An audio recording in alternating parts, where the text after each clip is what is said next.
I haven't been up here since Jesse did all this work. I don't think I've been on the roof in a couple of weeks, if that's possible.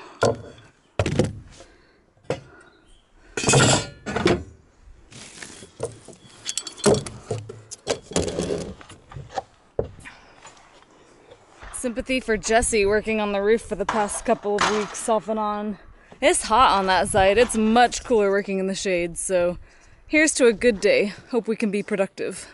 So we got these devices to attach to the peak of the roof, and then we're gonna hang the ladder on it. So let's see if we can get these installed.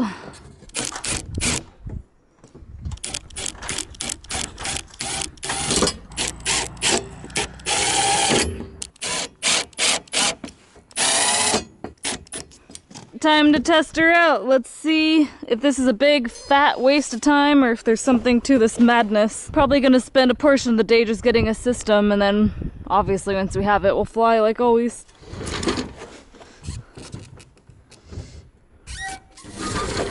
No, I can't grab it yet. Yeah, you're thinking we're better off with just a couple of cleats. So this morning's experiment is a big fat fail. Turns out our ladder's not long enough. We're gonna cleat it down there. These are coming down. Gonna be honest, guys, morale right now is struggling.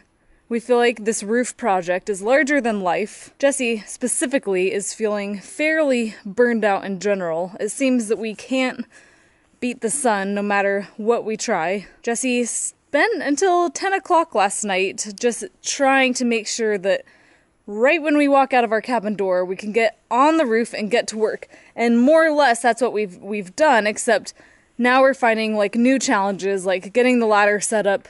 We lost a drill bit, up, down, trying to get water situated, things like that. I'm gonna be somewhat of a gopher today, helping Jesse in any way that I can. I'm gonna be accessing the roof from the backside, and then Jesse's gonna be in the bucket handling and doing the heavy lifting of the plywood and whatnot. I think working through the heat, it is bad on the roof, but it's not, my theory is it's not as bad once you know what you're doing. But trying to troubleshoot and figure out systems on the roof, very frustrating.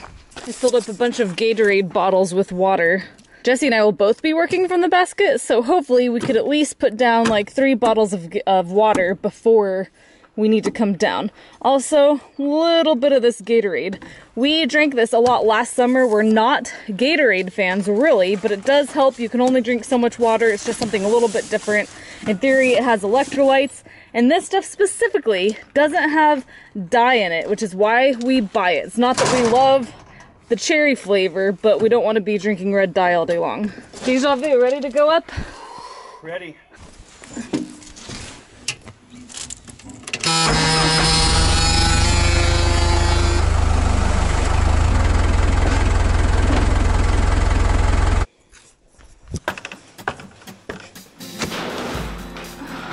Oh baby, look at this sexy beast.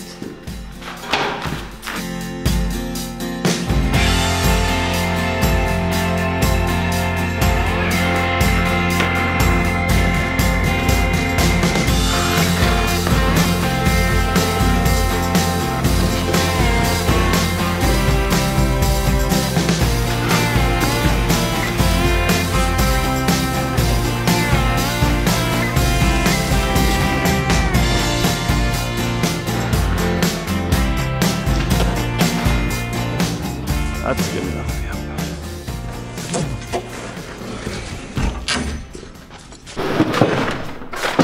How's it look? Good. Good? Yeah, I need So, that. are you cutting them in here? We'll only have to cut every quite few. And you can just put them up on the rail or whatever. Yep. I might toss it on the roof and screw it down and cut it and then unscrew Gotcha. it. Like, kind of have to be like a gorilla with no thumbs, and you have to kind of like bash coconuts with bananas and make like a coconut banana smoothie. All right, so ready to go up? Yeah. Then I'll meet you on the backside, and then I'm actually gonna have to crawl down to where you are. Yep. Well, you'll be at the top pulling plywood up Gotcha. for a while. Okay. Till we can get you a ladder set up for the membrane. Sweet.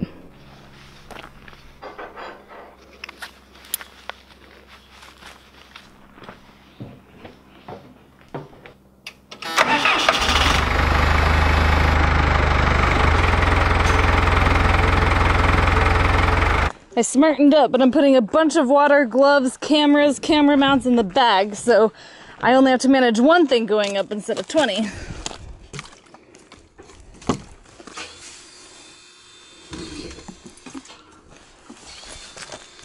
First purse on a house build ever. Put my screw in so my purse can't fall down. What do you need? Bits. All right. Probably, can I slide it down right here? Ah! Oh, feel bad now. How is it? Good. Sweet. So we got 2 ratchet straps tied together. You have it screwed in down there. And then I'm gonna be pulling up here. Yep. And we work together to get the plywood in place. Yep.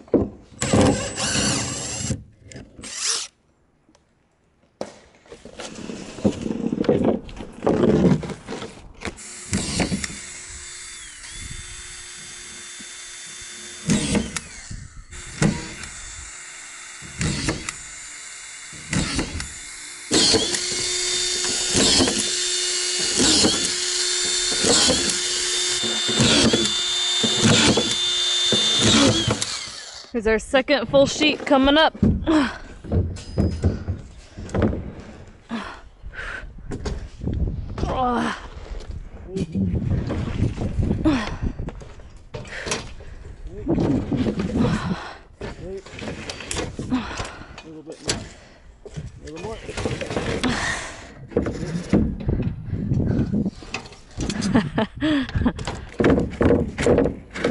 Up, down.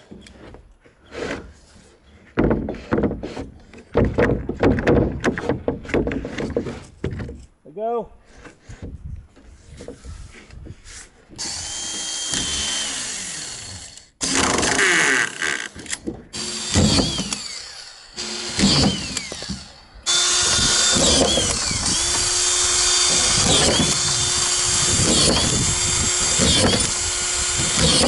Long story short, our collated screws need to be a hair longer. They're stripping out the OSB somehow.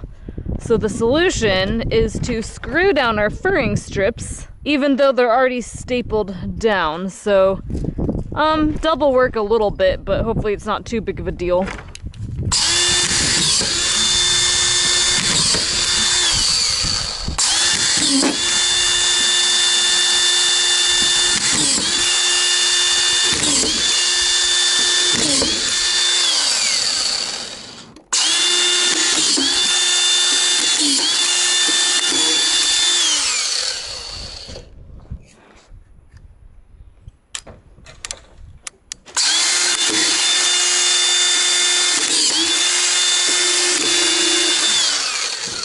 First run is done, guys, yay!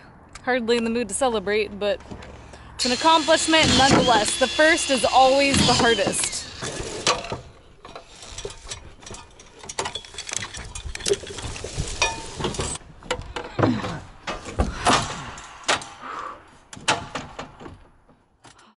So I went to make us some breakfast, and lo and behold, Jesse did almost an entire another row alone. Over twice as fast. So did you hoist the plywood up then? Yeah. Was it a lot more strenuous than when I'm kind of supporting it? Yeah. A lot. Yeah, let's eat and then we'll resume.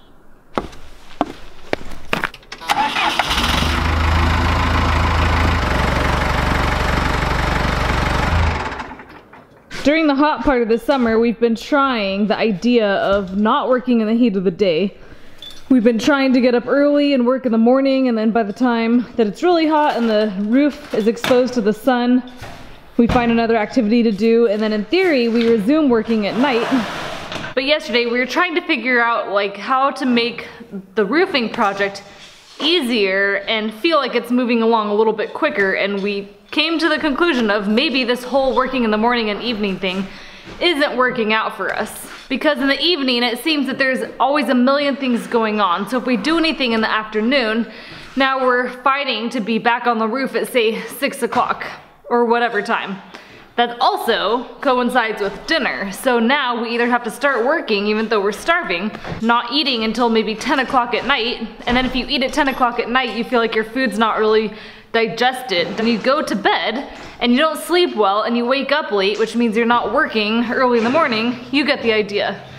Or we can eat before we work, say like 6 o'clock. Sometimes you're not hungry at that time. Now you're working on a full stomach, or you're not starting to work at 7 o'clock, and in your mind, if you're gonna get up early, then you have to go to bed at like 8 p.m. or 9 p.m. Just not really working for us. So today we're gonna try to just suck it up and work through the heat of the day. I personally don't know how hot it is on that roof. It's about 1 o'clock now, and I know it's only gonna get hotter for the next 4 hours or so, but if we need to take a break, we will, but if we can tolerate it, we're just gonna keep on pushing.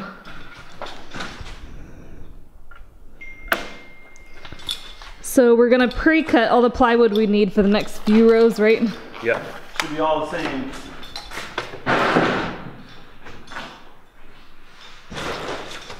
Let her run. Let her run. He made it. And because we're working through the heat of the day, that's how I justified the making of a smoothie. 11 rows, which means there are 10 rows that are not the first row. So if we do 4 of those and 4 of those, it would leave 2 odd rows. That's music to my ears. So I have 2 of those, so I only need 2 more of these, not 3. This is 64 inches. That's the size of the partial panel, and what's left is 32. So there are no odd rows, because 2 of these makes 1 of those. So that works out pretty good.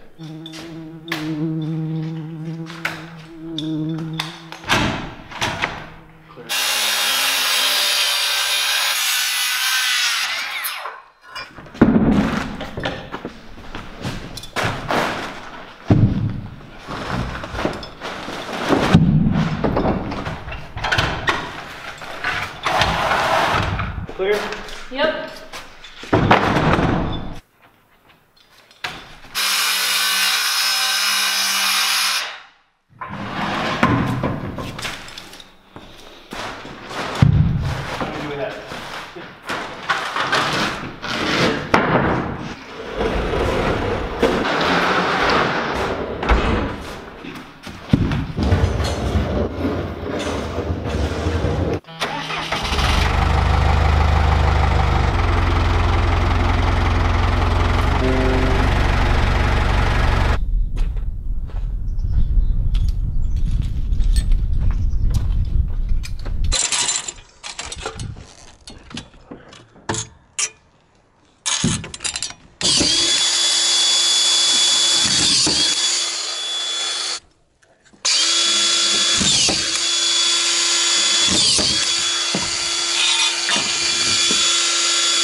Well, things were going somewhat smooth for about 20 minutes. And now it's like an hour and a half later. So in one sheet of sheathing, we figured out that the lumber spline at the ridge on the north side has a gap in it, and it creates kind of this hook at the top. It's really ridiculous. It's literally like the last 4 feet. I don't know what happened when we were doing the overhang and the SIP spline, or the lumber spline. Something happened. What happened was our plywood wouldn't fit. Everything was out of square and cattywampus. And working at this height in the heat and your brain's not working, just like last year, it was like took us forever to figure out what was wrong. So the problem is that we have what's called a reference error. We pulled the measurement for the furring off of the rake, and because it hooks at the top, all of our furring is off at the top. But I guess the good news is we figured all that out. So now it's just a matter of correcting the furring as we go across. Since we're screwing the furring down anyway, we can go ahead and pull it up and adjust it. And we've got one row that's actually really straight. it's the way it should be. So now we can use that as a reference as we go across the roof. I don't think that would have been that hard to diagnose maybe if the heat wasn't here, but with our brains not working super good. Even though Alyssa brought us a huckleberry smoothie, the heat still makes us kind of sluggish. So Alyssa's knocking that stuff out, and I think soon we may get our first row of ice and water shield on. So funny how typical this is of every project. The first 2 rows literally feel like you're gonna die. And sometime probably in the next 2 to 3 days, we'll get the system figured out and we'll knock the rest of the roof out in just a few hours. We've successfully consumed all of the water that we have up here, which is a little over a gallon, and we're both full of water and still thirsty. So I think, like Alyssa said earlier, we're just gonna have to suck it up, bust our humps through the heat of the day. Even if we're working a little slower than usual, we're still working. Time for the 3rd row.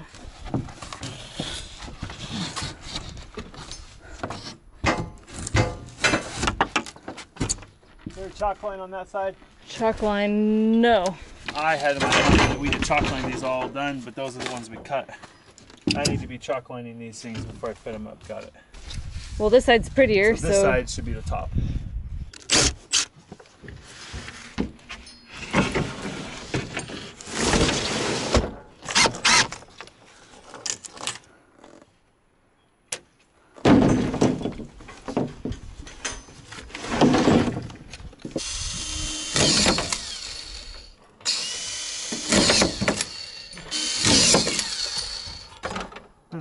The battery needs to be changed. Yep.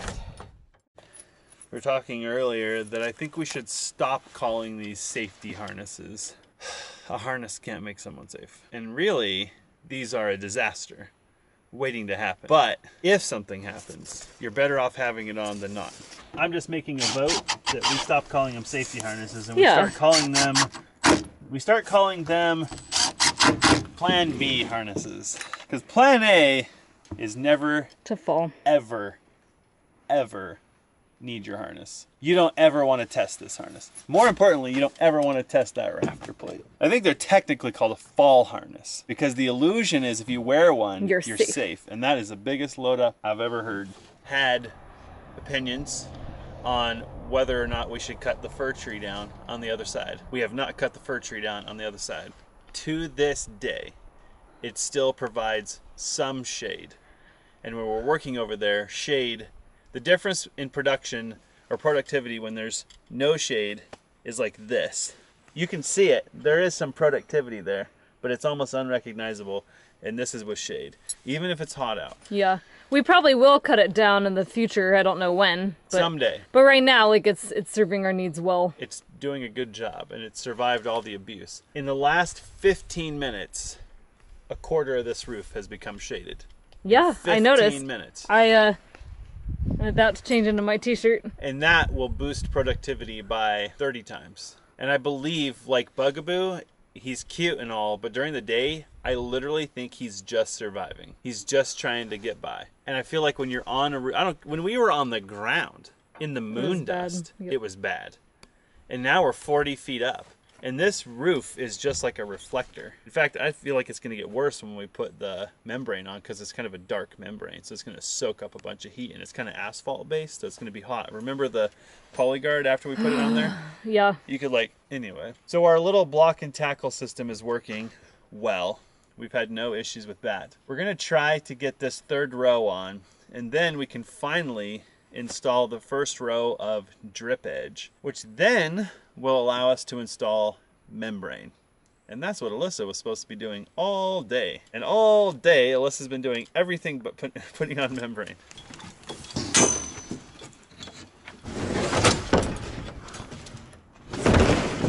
You move your rope when you have time.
Wanna give me a hand up? Oh. This one's getting pooped. Wow. Wait, you should never say that. Oh, jeez. And the camera's on too. Oh God. Two things you should never do to your wife. What he means to say is like, you've been drinking a lot of water today. You look hydrated. Nice bug mesh.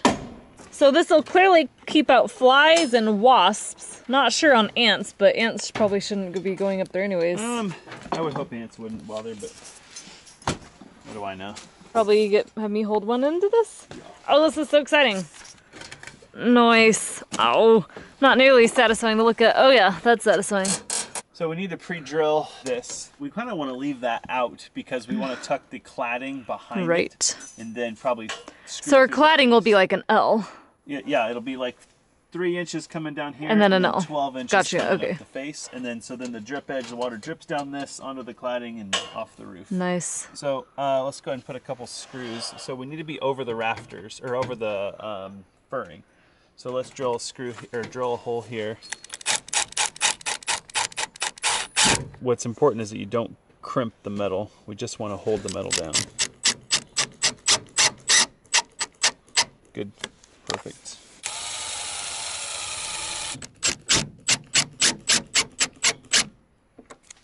That's pretty good. I did.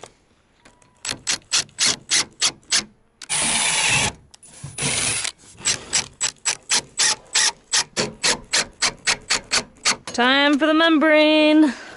Our luck, it's not gonna stick. It won't. That's why we have to staple it. But at least unlike the foam, It'll cake on over time though. it will melt into gooey substance of no return. What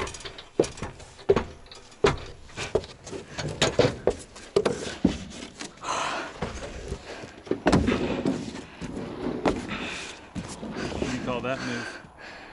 I don't know, they can't see it, so it doesn't have to be named. Go ahead and tack all along the top. Oh yeah, as hard as I can. Sure. Sweet. A little harder. Good.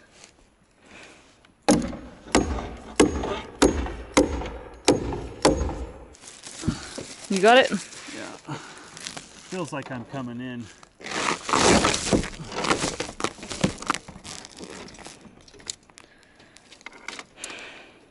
Dun dun dun! Fits. Nice. Measured by yours truly.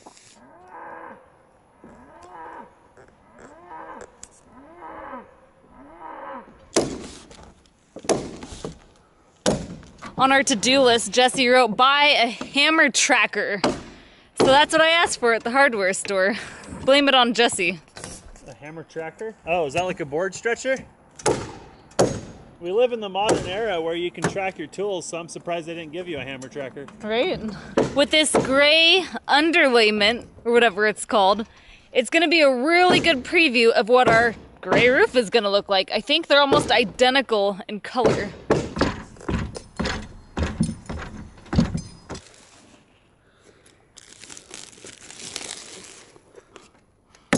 Good. Good.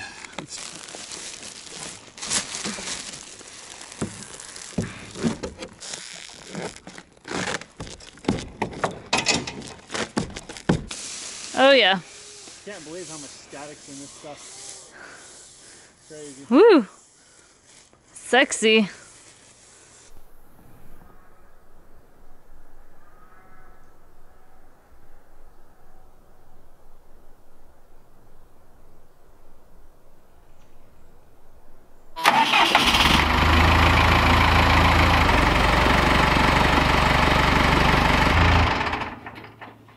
There she is, guys. Before you know it, that'll no longer be an OSB roof. Nice work, love. Honestly, I didn't know if we'd get anything done today. Right? So, we did good. Not as much as we hoped, but that's always on day one, as on day one. So, I think tomorrow there's a chance we could finish. The heat definitely got to us, but we made a choice to work through it, and now it's 8 o'clock and we worked a 12-hour day. 12 hours. I feel it. But that's kind of our strategy. So we tried slowing down and living life while building a house, and maybe, that we're all just making theories, but maybe we can like have a life or build a house, but not both. And that means that maybe a couple weeks you work on the house, or you work until the project is done and then you go play. I think that's why we do it in kind of phases or pushes. Stretches, because yep. It seems like once you start, you can't stop. Everything's a distraction. Everything's a distraction, but you can't do that all the time or you'll die, you'll kill yourself, you'll burn out. So we kind of stop and take a break and live life for a few weeks and then go at it again. I don't know. It seems to be, I don't think building houses is supposed to be fun. If it was fun and easy, wouldn't everyone do it? Well, Alyssa's dad says that's why they call it work. Because if it was fun, we'd all go to fun every day. We'd go to fun every day. And I think that's maybe slowly over time coming to that realization that this is just work. And while we are enjoying it, don't be deceived. It's, man, I don't think I've ever pushed this hard in my life on anything, ever. We have a little bit of cleanup to do. Gotta make some dinner, shower, probably spend some time in the air conditioning, and try to get some rest. Maybe by working a solid 12-hour day in the heat will make us sleep really well. That's actually, in the start of this house build, we were sleeping amazing. Lay down, pass out, sleep without waking up. So maybe that'll happen tonight and we'll get an early start at it tomorrow. Thanks for joining us today, guys.